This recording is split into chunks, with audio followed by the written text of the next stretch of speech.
Okay, welcome back to Strong Opinion Hibs. This is episode 6. I'm joined with Charlie and Jack this week. How you doing, boys? I'm good. Pretty good, mate. Aye. Good stuff. So, good weekend? Very. Aye, nice weekend. Was back in Edinburgh, but unfortunately missed both the games. So, but good weekend. Fair enough. Aye, we'll just jump into it then. Right, the Dundee game. I wasn't at the Dundee game because I chose to go at the women's game instead. Jack, you were the same. Charlie, Yep. You've missed it, but I've managed to see quite a bit in the highlights. I've read the match report and all of that. So, and I've seen bits and pieces of the game as well.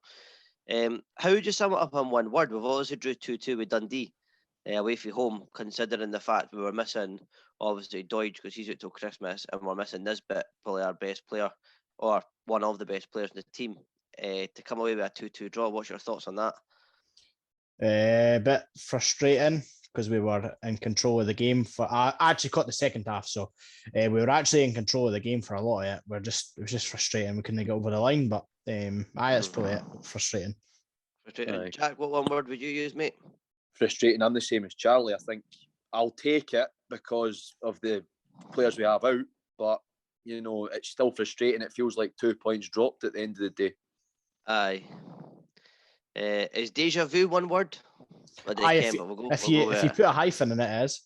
Aye, we'll go for that. I just feel like I've seen this before. I think it was Livingston last year. We were looking for a result to sort of push us into third place nice and comfortably, and I think we drew 1-1. Aye. And it's just like, it's games like this. I think being a Hibs fan, you need to be realistic. I think this happens all the time, eh?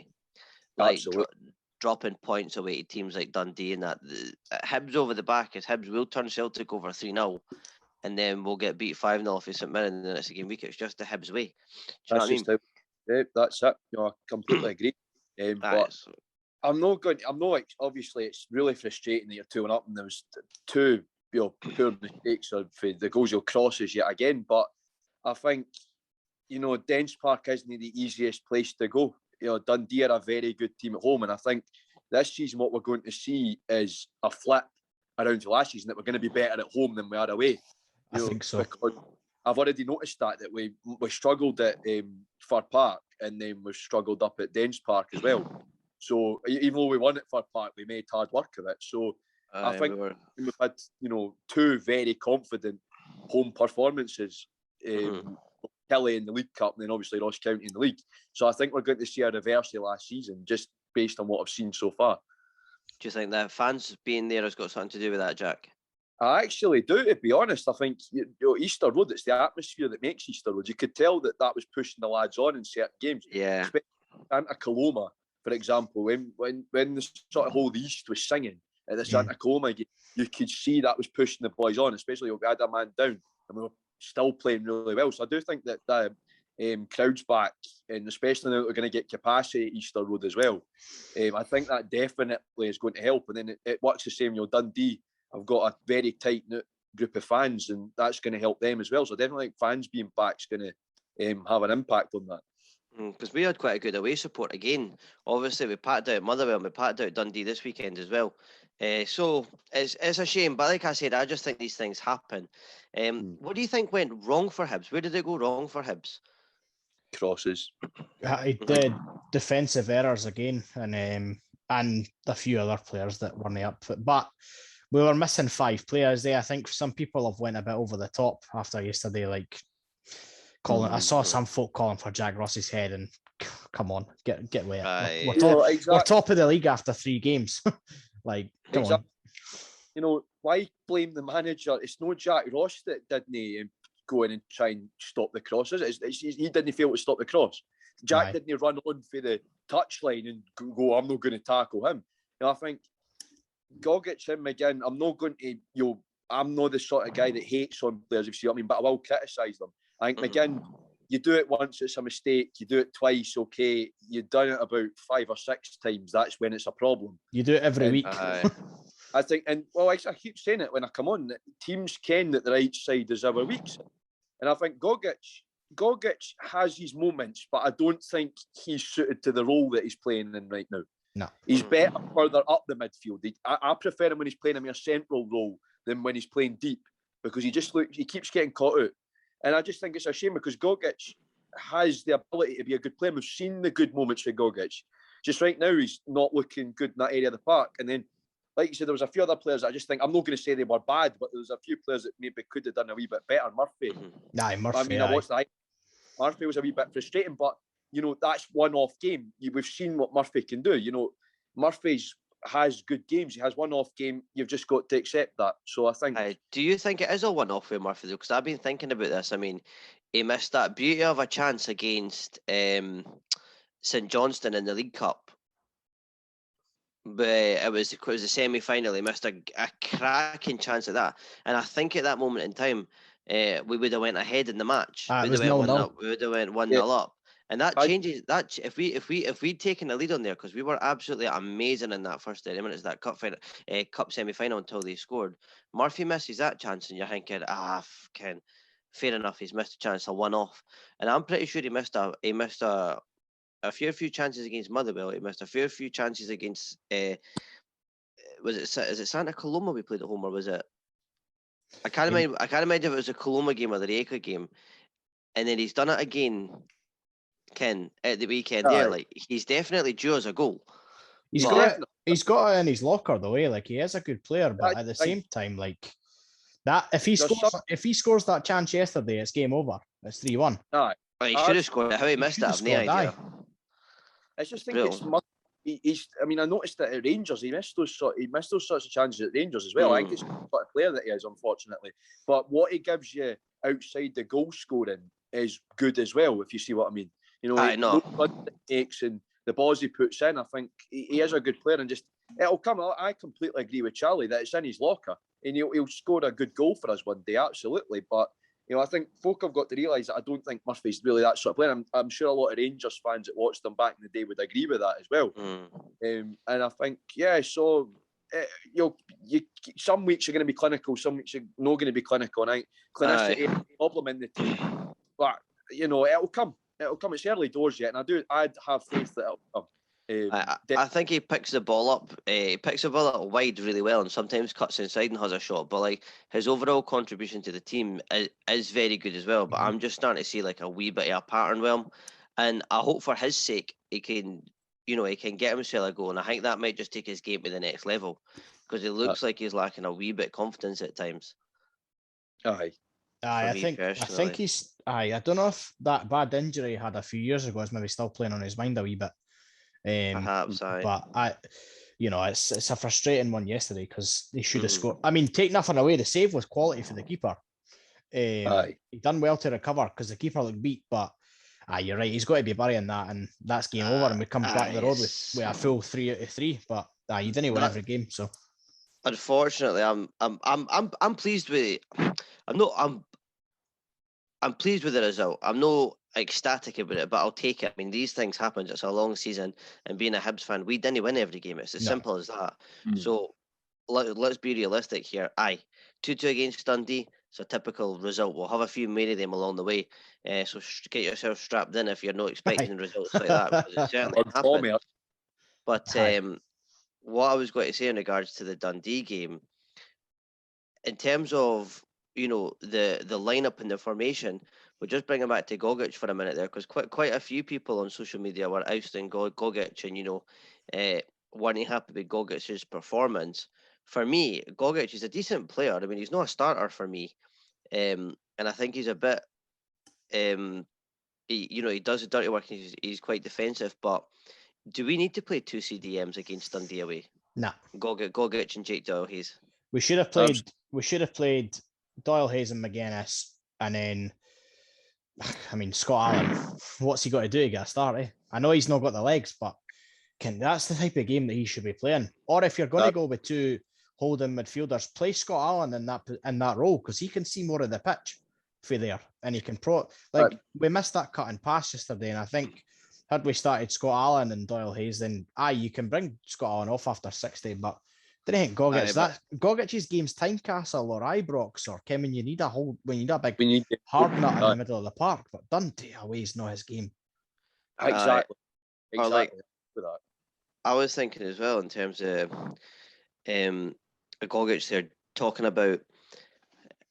You said the part about how Scott Allen should be starting, and you said that Scott Allen, he's not got the legs, but at the same time, like Mindy went away to Inverness last year, like he played almost every game for Inverness, 90 minutes. Like I don't know what's up with Allen at the moment, and I don't think many people do. But I think there's a lot of people looking at him for the answer, because that Rijeka game at home, I mean, for about 60 minutes, 55 minutes onwards, that game was crying out for just that final pass, that sort of pass that can unlock a defence. Well, you saw that. He comes off the bench with 5 minutes to go and he sets Mackay up straight away. Exactly, aye. I think the thing about Allen, his health problem is we don't know what's going on with that. But after that, it's basically any time that could flare up. He said that himself.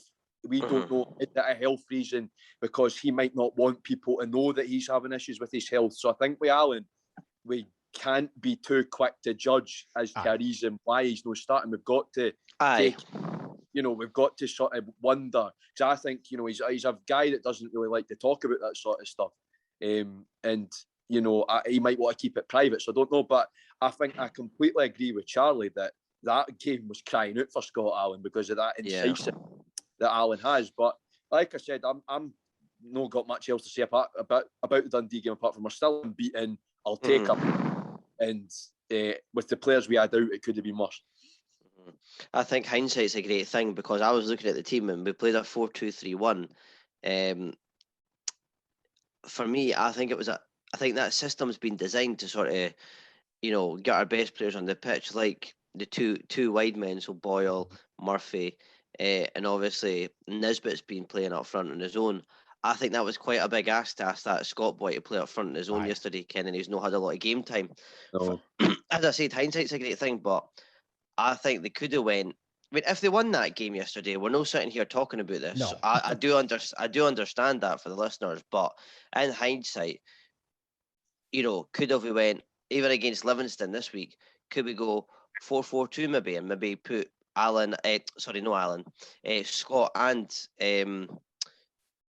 Jamie Gillan up front? I mean, what's Jamie Gillan got to do to get a start? He looked lively when he came off the bench yesterday, to be fair. People would argue about it, but I could have had a penalty at the end as well. He was getting himself in the right positions, but I think he's 22 now. He's got to have game time or just ship him out, because there's no point in him sitting on the bench or us paying his wages to go out on loan. It's a bit like you're saying, Jack. It's unfair on him. Like I would have preferred him to start over James Scott, because James Scott's just in the door, Ken, and I don't know what his pre-season's been like, if he's played much for Hull, but for him, he's either good enough or he's not good enough. Like there's a couple of seasons ago when we were flying and we were top of the league. I think we were 13 unbeaten or something like that, and it was when we had Griffiths and Doyle up front. And Griffiths got injured and he missed a couple of weeks, and even they put young Ross Caldwell in the squad, and Caldwell turned it on, and Caldwell was all right. He wasn't much, Ken. There's no much between him and Jamie Gillan, and he filled the boots for a couple of weeks and kept us going. So I think Jamie Gillan would be at this stage probably a welcomed addition to the squad. I think playing with one up front's dangerous at the moment. I know Boyle's a goal threat as well, but I'm against. We should be playing two up front. For me, absolutely. Scott and Gillan, I think they could play well together. I think they complement each other. The other thing is, if need be, we can play Boyle as a striker, if need be. I know it's not maybe a sensible decision, but if push came to shove, we can play Boyle as a striker. So I'd go, from now on, if I was Jack Ross, I'd be saying 4-4-2. Play a 4-4-2, especially against Livi, because I think the two strikers, again, like I was saying, Scott and Gillan complementing each other. Put the two of them up front, I think they could cause Livi a lot of problems. I think if Hanlon's fit, we'll maybe resort back to that 3-5-2. And that worked wonders for us last year. And can play Boyle, maybe even give McGinn a break as well, because he seems to be the scapegoat. So play Boyle right wing back, and Doig left wing back, and play Porteous, Hanlon, and McGregor, and then there you are. Then you can get Gullen and Scott in the mix. So definitely, I agree with that, because that worked really well for us last year, especially talk about playing Livi. We had that set when we beat them 4-1. So I definitely think that it would work. So we've just got to see how it goes in that respect. But it's just unfortunate that Doidge's injury is A, so bad, and B, it's come at the time it's come. Because I think before Doidge got injured, I think we were in a pretty good place attacking wise. To be honest, because I think Doidge just gives us what Doidge gives us. So it's really a shame that he's got injured when he did. But I thought Scott's one that he's going to have to grow into it, because he's obviously been good for Motherwell. Got the big move down south to Hull, and he's obviously just went off the radar a bit. Obviously went into Hull at quite a bad time. They've just been relegated to League One. So I do think that he's going to take time to grow, but I do think that the players there, like I said, I was impressed with him at Motherwell, so he's just got to see if he can grow into it, but he's going to need to learn to grow into it fast. But I've seen a lot of folk that are usually quite negative, funnily enough, saying that, I thought he was not too bad for just coming in the door. So fair play to him. He had a few chances that keeper either put around the post or he put over the bar, but he was getting in the right places. I think Livingston's a good one for him. I think he'll probably score this weekend. I think Livy are leaking goals, so especially if he's persistent. Jack Ross is persistent with one up top. I think it's a good weekend to play Livingston for him anyway, and for us. We'll see how it goes. Just quickly, what 3 things do you think we learnt from that display against Dundee? I'd say my 3 things that I've learned is, 1, we need to learn to put games to bed. Definite. Need to be more clinical. 2, I'd say Jason Cummins is coming for a Dundee side, but Jason Cummins is going to be the bane of our existence for a wee while. He looked quite quickly in that game. And then number 3, the last thing I learned is, I think I completely agree with Charlie. Piggybacking off with Charlie a bit here is, McGinn needs a rest so that he can, once Hanlon's fit, McGinn needs to get taken out. So he's not the scapegoat. He can maybe work on his game a bit on the ground, play Boyle in that wing back position, and hopefully McGinn will come back and we'll get the player we had last season. Aye. I think the one thing I've learned is that we still need a defensive replacement or defensive extra player. We don't need to play 2 CDMs every single week, and Jamie Murphy needs to score. Yeah. Score, Jamie Murphy. The big man's spoken. Aye. Right, Jack, we'll move on to the Hibs women's section. I'll quickly introduce it and I'll let you run with it, mate. So me and Jack headed through to the Almondvale Stadium to watch the girls in their first match there. It was a great display. They ran out 10-0 winners against Stirling University. The goal scorers were Kirsty Morrison, Ailey Adams scored 2, Ellis Notley got on the score sheet, Amy Gallagher with 2, Rachel Boyle and Alexa Cole with 3 goals, a hat-trick, second as a super sub as well. Sterling, the third one got put down as a Sterling own goal. Did it? That's right, you're right, aye. But aye, that's right, aye. So, I think I better take over. Yeah, so, 10-0, absolutely fantastic. So, obviously, this was our second group stage game in the SWPL Cup, the League Cup. So that's us now on 6 points and a goal difference of plus 14. So really happy with that. But yeah, it was an excellent performance, and it was great to see us playing in a proper SPFL level stadium as well. The Almondvale Spaghetti Had, whatever you want to call it, is a fantastic stadium, and it's got great facilities, and the girls have got proper dressing rooms and everything like that now. So it is honestly great for them to be in such a good stadium. But a fantastic performance from the whole team. That 11 on the park, and then the players that came off the bench, couldn't fault a single player. 10-0 is just absolutely phenomenal. I think, you can tell every time the girls play, you can tell they're playing for each other. And you just seen that the team spirit was like absolute maximum. And I think, Stirling University, I talked about in the preview, there's a difference in class there. But, the way we were just passing the ball about, it was like watching Celtic in the men's game. We were just passing the ball about, how confident we looked on the ball. And I think it's a massive improvement from this stage last season. And this time last season, we would have won that game, but we would have won it 3 or 4-0, no 10-0, with the sort of injuries we had and the lack of depth we had in the squad. But, Dean's added to the squad really well.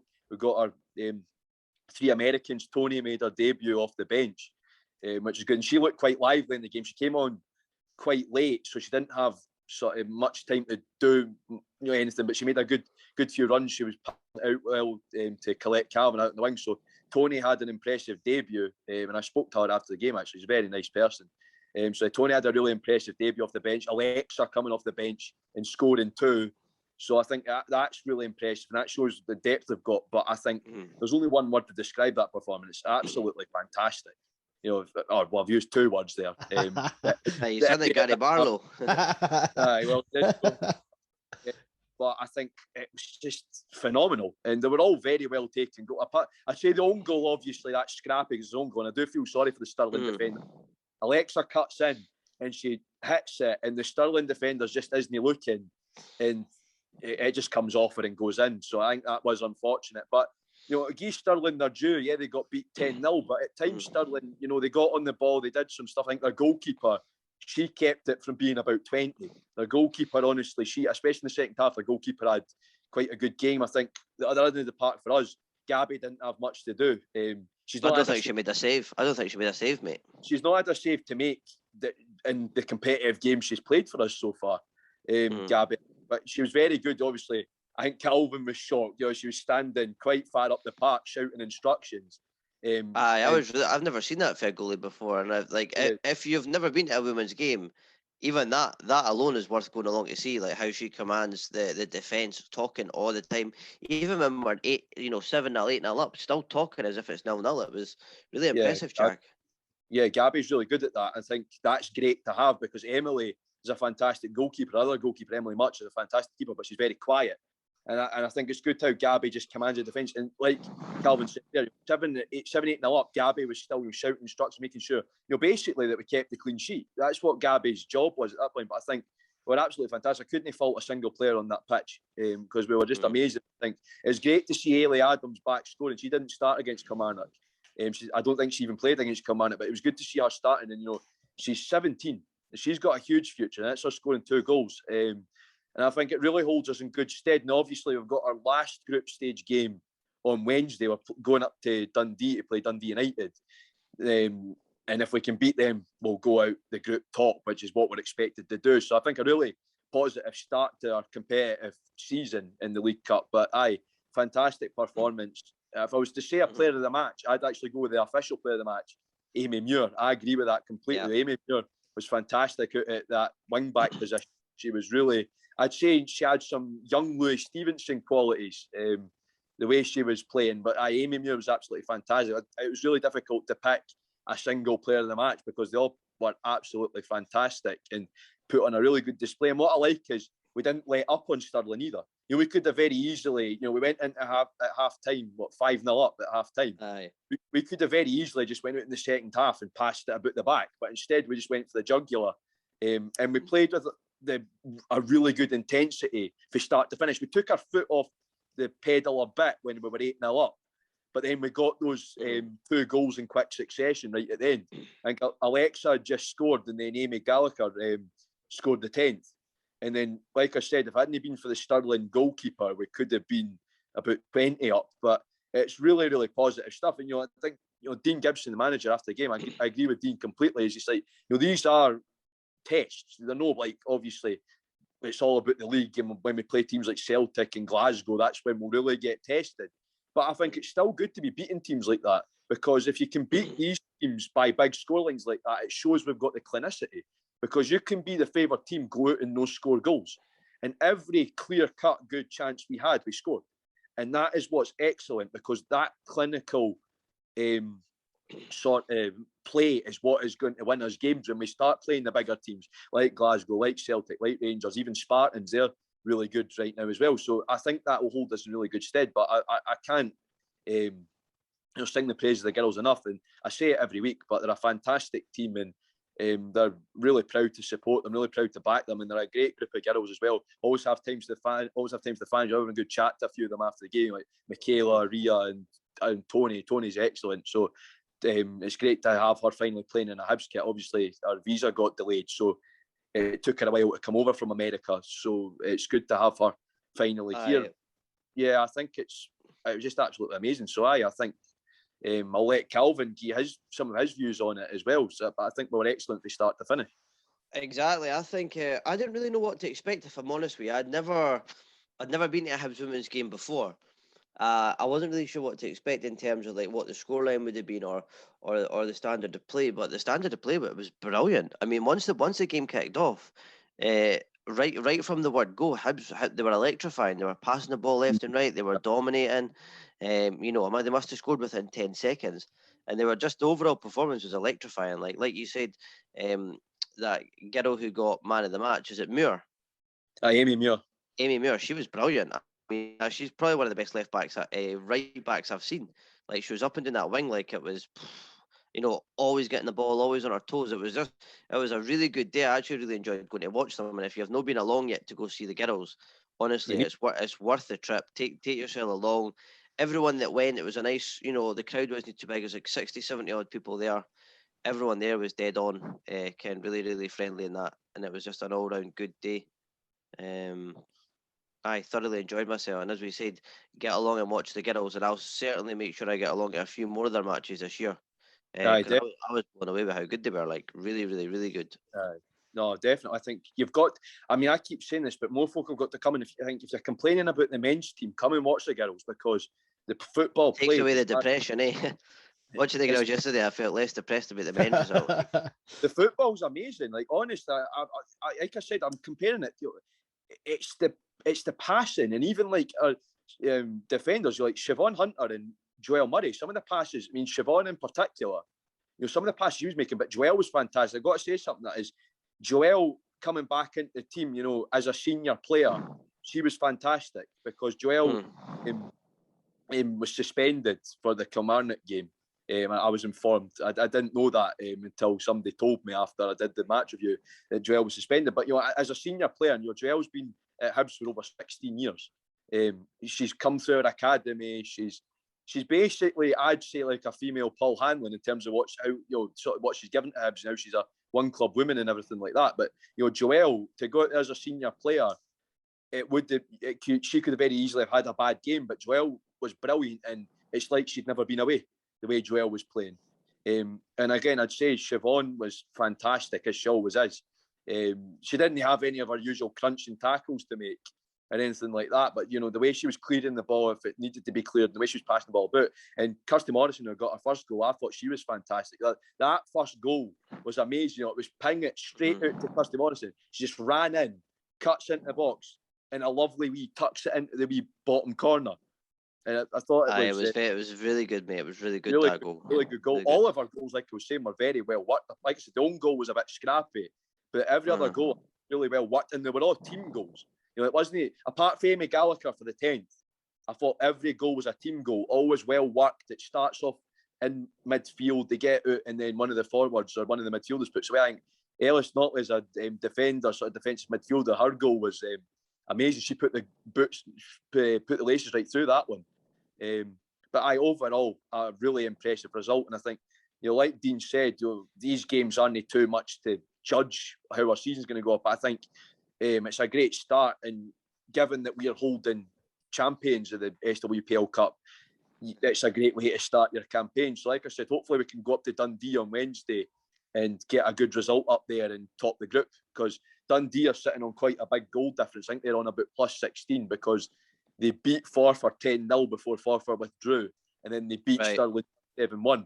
So Dundee United have quite a big goal difference, but I think we should go out there, and I don't think we'll get as big a score against them, because obviously they're a more competent SWPL 2 side. They're one of the top teams in the second division, but I do think we'll get a good result against United and come out the group top. But I think the girls are playing well as a unit. I think especially the Americans, it's difficult for them to come in. Gabby and Alexa have come straight over from America, where they play the way they play is completely different how we play over here.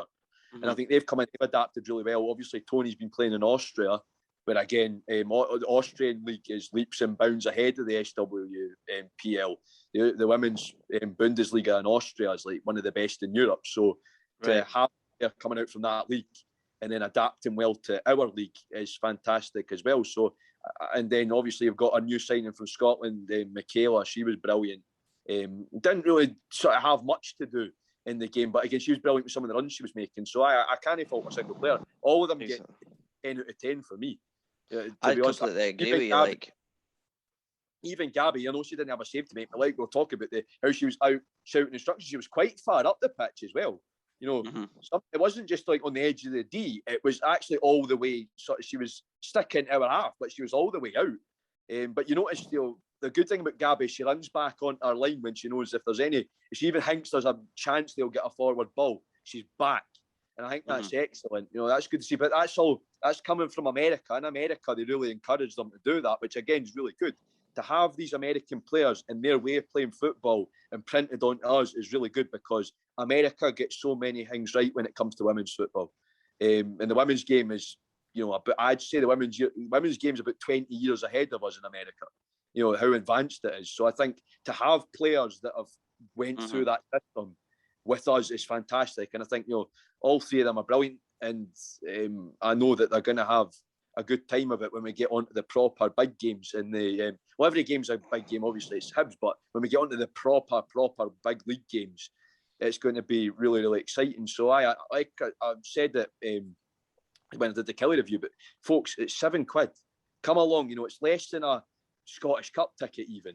It's less than a League Cup ticket.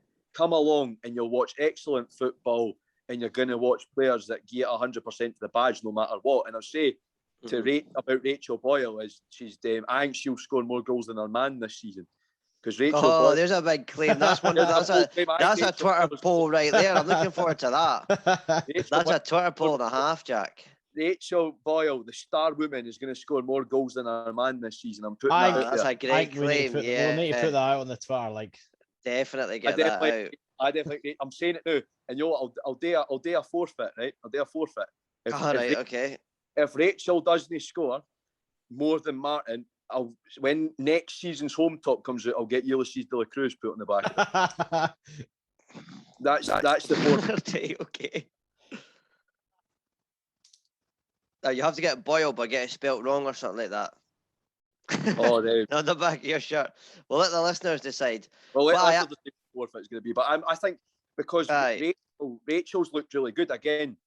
What Rachel's been through as a player. She's come back. She had that spell out after she had Amelia, and then she come back and she's been amazing. Again, after Joelle, she's the other senior player in the squad, and she's still playing at a fantastic level. And I think given that the sort of commitment she has off the pitch, I think she's doing fantastic, and she got 2 very well deserved goals. I totally agree with you, mate. It was really good. It was good, but as Jack said, jump along and see the girls, because it's only £7 and it's a fantastic day out.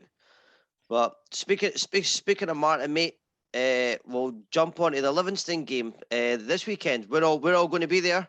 It's the second season ticket. Second home match you can get in with your season ticket. So second game at home this season. My family's going as well, so I'll be able to take my wee brother to his first game at Easter Road, which will be quality. That's brilliant. What's all about? So looking forward to that. You'll need to get a good picture and get them up on the Twitter. Sometimes you do it as the banner, eh? That's the hope, mate. But I'm looking forward to it, mate. It'll be my first game at Easter Road in a wee while. Last time I was there was the Rijeka game, so missed a few of them, but I'm looking forward to being back. I'm looking forward to it. So either Livy, I'm just going to kick it off and say I think we'll win. Because Livy, I think the way Livy are playing right now, obviously it's early doors yet, but I think Livy are going to be struggling this season because they've not looked great. They're shipping a lot of goals and they seem to lose belief quite easily, Livingston. It's nothing like the Livingston team we saw last season. You can say they're losing players like Jet, big J. Emmanuel Thomas. Losing players like him has affected Livingston in their game. So I do think that we'll beat them. I don't think it'll be confident. I'm actually going to go ahead and say 1-0 Hibs. And I'm going to say it's Boyle that will get the goal. So hopefully he doesn't outscore Rachel, though. Hopefully Rachel scores 5 against Dundee. so that my bet's still in place. But I think it'll be 1-0 Hibs. Boyle will get us the only goal. Whilst it's like a tight scoreline, I think we'll be relatively comfortable. I don't think Livy will bother us too much in the game, and we'll just go and get the 1-0 win, come away, and we'll be going, we should have scored more, but at the same time we'll be happy because it's a confident performance. So that's my play. I think that Livy team is definitely beatable, and if we don't get 3 points, I'd be sort of questioning what's going on, because I wouldn't take a draw, but I think that Livy team's there. We need to win our home games, mate. I think definitely. Turn Easter Road into Porteous. Turn Easter Road into Porteous this season. Especially where Livingston are in the league. I mean, they're still at the bottom of the league. They're still to pick up a point. 3 consecutive defeats. So it's not looking too great for them, is it at all? I think Hibs will win as well. I think it'll be. I'll go 2-0 Hibs. I think. I'll go 2-1. I do want to say 2-1 because of the meme. I've ruined that scoreline. No, I think. I don't know if Livingston will score. I think they might because we're leaking a lot of goals in a way. We've always got a goal or so in us to give away. But I'll say 3-1 Hibs. I think we'll put in a good display and get back. This is a really hard game to call. I think we'll win it, but I don't know if I've got 3 goals in us. Christ, this is a hard match prediction, eh? Someone else take it. Charlie, what do you think? It's going to come off one. It's going to come off once for me. I'm going 4-0 Hibs. It's going to come off once this season. I think it'll be this weekend. All right, okay. I like it. As I've said the past every game so far, I think we're going to do a number on them. So I'm going to keep going with that until it actually comes off. So someone's getting it. You're right. 4-0 Hibs, and I think James Scott will score. There we go. All 4? No, I think he'll get 1. I think McGinn will score, and I think Boyle will get 2. Fair enough. I like this. No, Boyle's not. Come on now. Rachel's got. I think it's clear to see what team you're on, Jackie. I think you're Mrs. Boyle. I think we'll do Boyle it. Right, what have we got to do differently for this game compared to the Dundee game, guys? Change the formation, I would say. Yeah, I think I completely agree with that. That's the big thing for me. Change the formation, change the system. For me, the other thing is, Change it to what though? 4-4-2, like we said. 3-5-2. I'd go with 4-4-2. Actually, that game. I think what I'd do is Scott and Gillen up front. That's the main thing for me, and then just the usual. Apart from that, I think midfield. I know I'm going to sound really silly for this, but what I do in Football Manager, it tends to work. I know Football Manager is not like real life, but I always play a holding midfielder and an attacking midfielder together, and that sort of works well. I think like a diamond. Put McGuinness and JDH in the midfield. Chuck McGuinness and JDH. So I think that would work nicely. Then obviously have Boyle and Murphy as your wide men, and then just your usual back line. Because obviously that's shaping up pretty nice. I don't know if Neil's out for a while, but I'd imagine if he was fit, he'd walk right back into the team. But I think Neil, to be fair to him, I know I'm not always Neil's biggest ally, but I thought we missed a bit of Neil's sort of what Neil does in the Dundee game. I thought because Neil provides that little sort of bit of, he's good going forward. I think when he comes back and he tries to play with it a bit, all that great. We've seen a few clangers from Neil, but when he's going forward, I like him. And I do like I said, I'm not his biggest advocate, Neil, most of the time. But I think we did miss a bit of that. So if Neil kit is available, I'd play Neil. Either Neil and JDH or JDH and McGuinness. That's how I'd set us up in midfield. I think I'm with you, Jack. It's hard because if you go with a 3-5-2, then Doig or Murphy misses out. And then if you go 4-4-2, Newell, McGuinness or Doyle Hayes misses out. So it is a hard one to. I think he'll stick with. I think he'll stick with the 4-2-3-1 though. But I would change it. I just think you need to give Scott a chance, and I think that system suited to Nisbet. I think personally, I'd go McGuinness and Jake Doyle Hayes, or even McGuinness and Alan. I just like Scott Allen. I like him a lot. I think he's probably one he's class, man. He's really class. I love to see it anytime I can see him play. I like to see him in the team. But I try something a bit different. I think it's time to experiment a wee bit as well, because I think we're going to have to be quite versatile this year because there's a lot of other good teams as well. Like if we keep on playing the same way, although it is working because we're winning and we've not lost yet, I'm not saying anything bad about the performance. And as we've already said, we're just speculating because had we won that Dundee game, we're sitting here and we're not talking about any of this. Do you know what I mean? Aye. So this is the fun part. We're just speculating. So I don't want anyone saying we're negative or we're Kevin Deccan when we're talking about that. But that's all right. It's fine. Aye, but in terms of that, I'd have maybe Scott Allen and in there because I think, as I said, to finish high up the league, I think we didn't want teams to suss us out. And if we keep on playing the same formation and the same style, like teams will suss us out and will become beatable. We need to be quite versatile and be able to sort of mold into different formations and different shapes and beat teams for different angles and that. So, no, definitely. Change it. I just change it up. No, but it's definitely a winnable game. So we've struggled against Livingston, though, in the past couple of seasons at home, anyway. To be fair, I just think like that. This is not that Livingston. Livingston, ever since they had that really good first season, they've been slowly just getting picked apart. They've had Dykes taken away from them. They've had Jet taken away from them. They're not that Livingston team. I think Martindale got found out, or he's been found out. So he'll his bail, his parole officer, he'll be have him back in Barlinnie before he can say. But nah, I do think Livy have been second chances, Jack. Second chances. Come on now. Sorry. To be fair, I think he's, he comes across well, like most of the time when he's like talking media and that. But nah, I do think that Livy are not the same team for last season or the season before that. Even their first season. I just think Livy are beatable now, and they're nothing special. I can't see them going down, but they're not going to be top six again this season. Absolutely not, because look at the standard of like Dundee United and that. Livy are not going to be a top six team. So I definitely think they're there for the taking. But I have to say, good. I mean, come Saturday after the game, I'll probably be regretting all of this, but we'll have to see.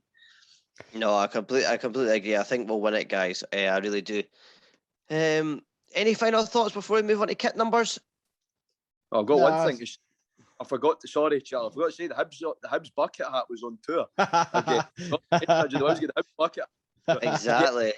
It was getting admired. But I've got to give a shout out to Ria McCaffrey. Even as a Jambo, Ria liked it as well. Ria plays for us. So I've got to say, Ria, Gorgie does not rule. Gorgie does not rule. I think we'll need to get some. We need to get some podcast bucket hats if you like them that much, Jackie. Exactly. I've got the black one. That's my trademark now. So the Hibs on tour bucket hat. The Hibs bucket hat has been on tour. You've got to keep an eye out for Easter Road these days. Exactly. Here's another question for you. What's better, Fatis Prickus's sombrero or Jack's bucket hat? That's a battle of the ages. Bucket hat loyal. I think the one thing I wanted to touch on briefly is just how good it is to, see Easter Road back at capacity.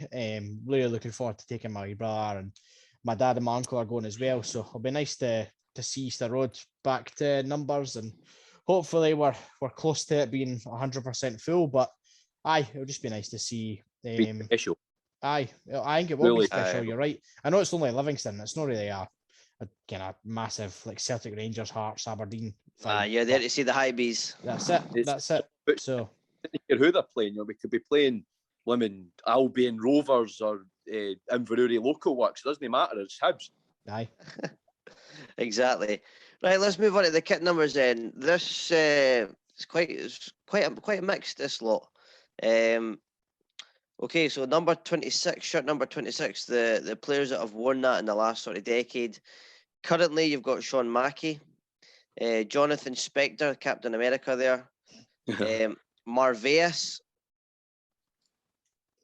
Scott Martin, Scott, Neil Erdley, Sam Stanton, Sean Welsh, Matt Thornhill, Saul Bamba, Ian Murray, Lewis Stevenson, Gary Caldwell, Chris Hogg, and Craig Rocastle in the 04-05 season.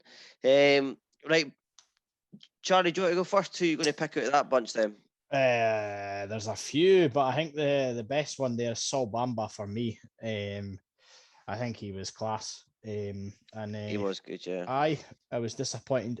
I actually shed a tear when he left. I think he was my favourite player back in the time he was here. So Saul Bamba for me, quality. Jack? I've got to agree with that, to be honest. I mean, there wasn't many to choose for there. I'd have to go with Bamba or Mackey. For comedy value, I was going to say Spector, but that's just a shame. Did he not win a derby? He played the last 10 minutes. He played in a derby that we won, so fair play to him. You know, undefeated. Did we get defeated in that one? I'm sure we won it. No, won no, I we say won. he's undefeated in the derbies. Then sorry, I did. Oh, I did. That's me not listening to you there. See, I'm no listening to you. No style, no bottle. Gilly's out.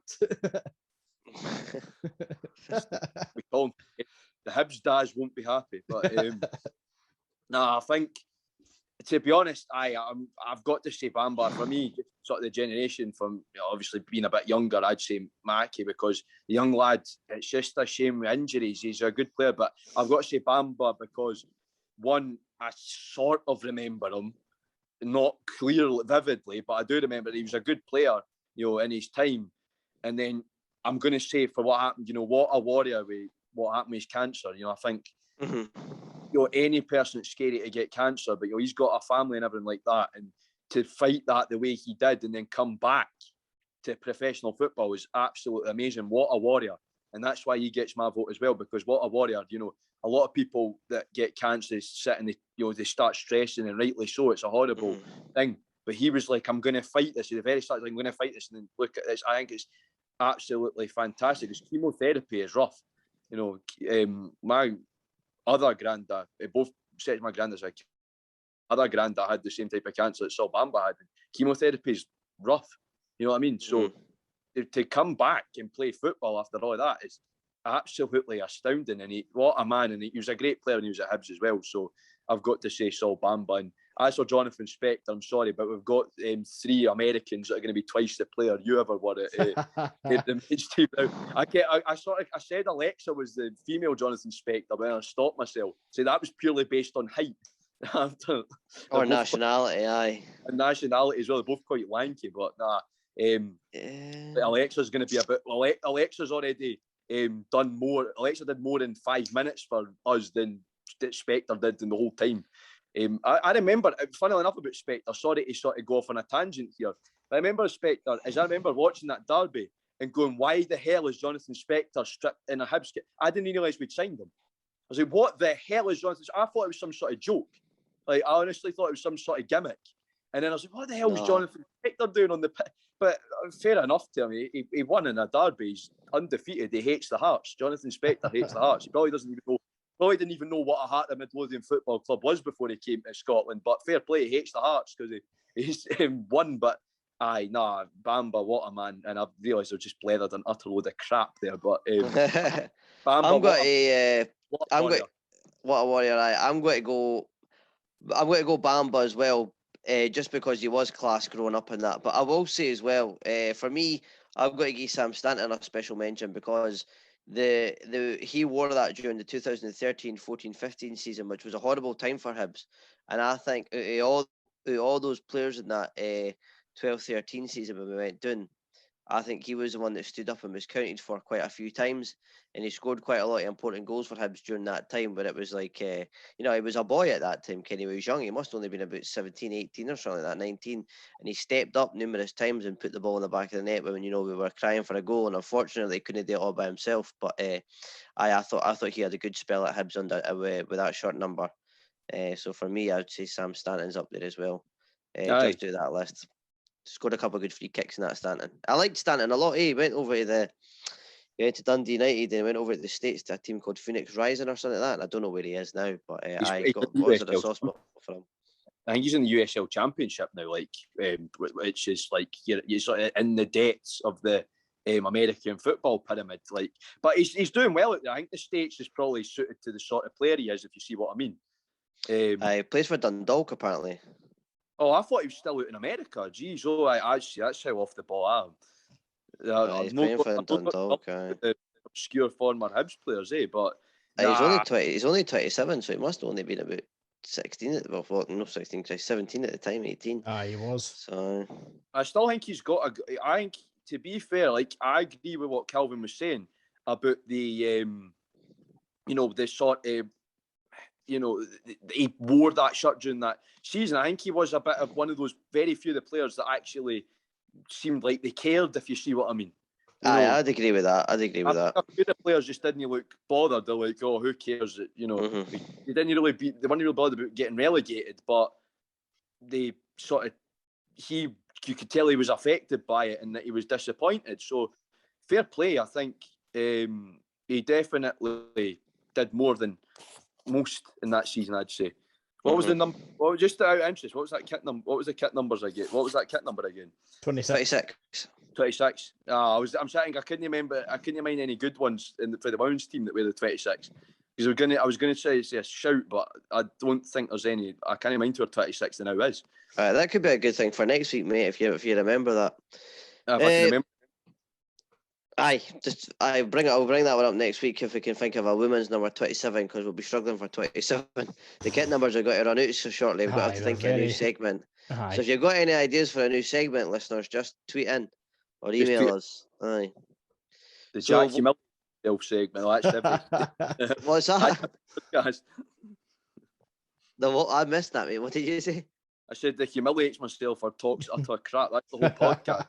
Nah, not at all, mate. You're a good addition to the scene. A welcomed addition.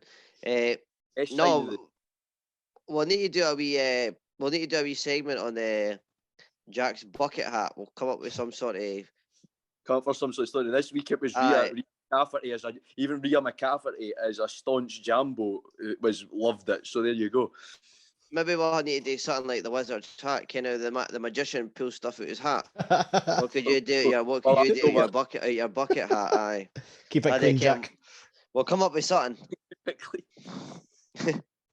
We'll come up with something. Right, one listener's question for this week, and it says, "Who's the best footballing family in football? The Boyles or the McGinns?" Oh, we know who Jack's saying, eh?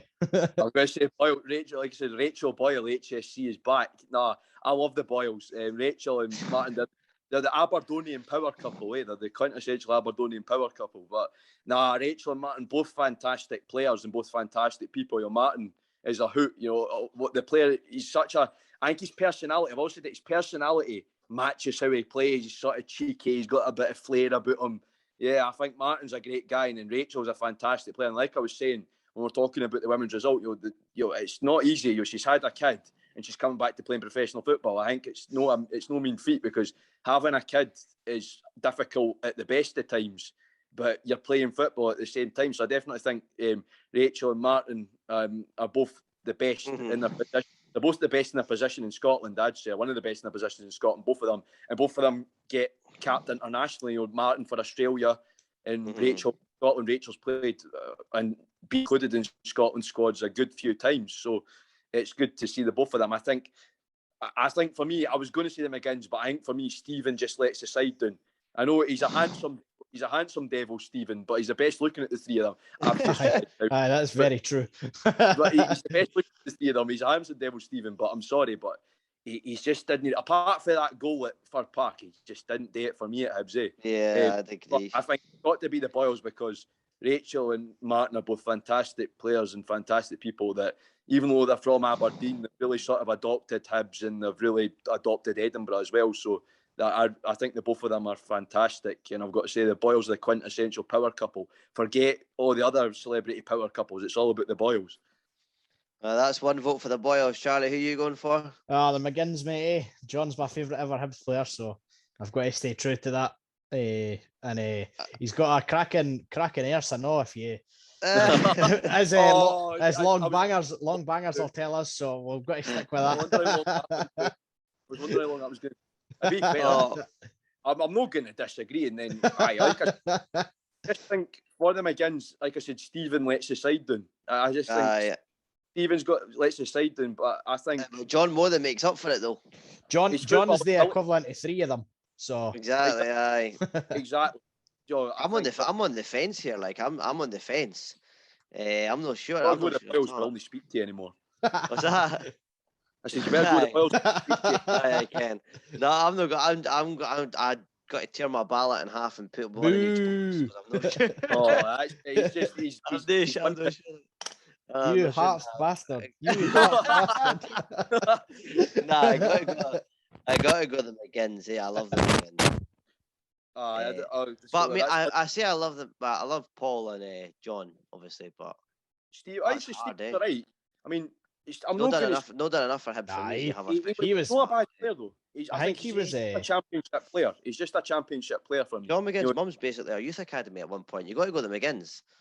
Oh, have they got any more of that? Have they got any more they're hiding? If their dad's still available, I mean, if Mr. McGinn is still available, then you're near the. I think he's spoken for, Jack, mate. I don't think you've got a chance. That's our youth academy right there. So I need to go with that, mate. I've got to say, Martin, after talking your family, I expect a signed shirt off the both of them now. So, what is a new contract? I think the Boyles are great as well. Is a new contract no enough, Jack? Oh no, I want the signed shirt. I think I sawed the contract. I want a shirt.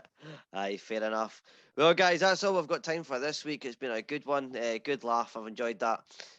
We'll be back next week to review the Livingston game. Then I believe we've got an international break before we go ahead and we play the Hobos. Oh, aye, the Jambos are soon. So that'll be a big build up, that one. Girls have got the Dundee United game on Wednesday as well. Exactly. Which I think that's on recast. It will be. It should be. It's on recast. I think so. Class, I'll definitely watch that then. Definitely watch that because I think that'll be a good game. And then we have a big chance to top our SWPL Cup group. So fingers crossed. Good luck, girls. I think I'm going to do a prediction. I think it'll be 5-0 Hibs against Dundee United. And yeah, so good luck, girls. And hopefully we can come back for the City of Discovery, top of the group. Good stuff. Aye. So this episode will be available on Recast. Remember, as always, if you listen on Recast, you help support the podcast, and the money goes directly towards Hibernian, which is our club. So everybody is a winner. Until next time, folks. See you there. And I know what it meant when I got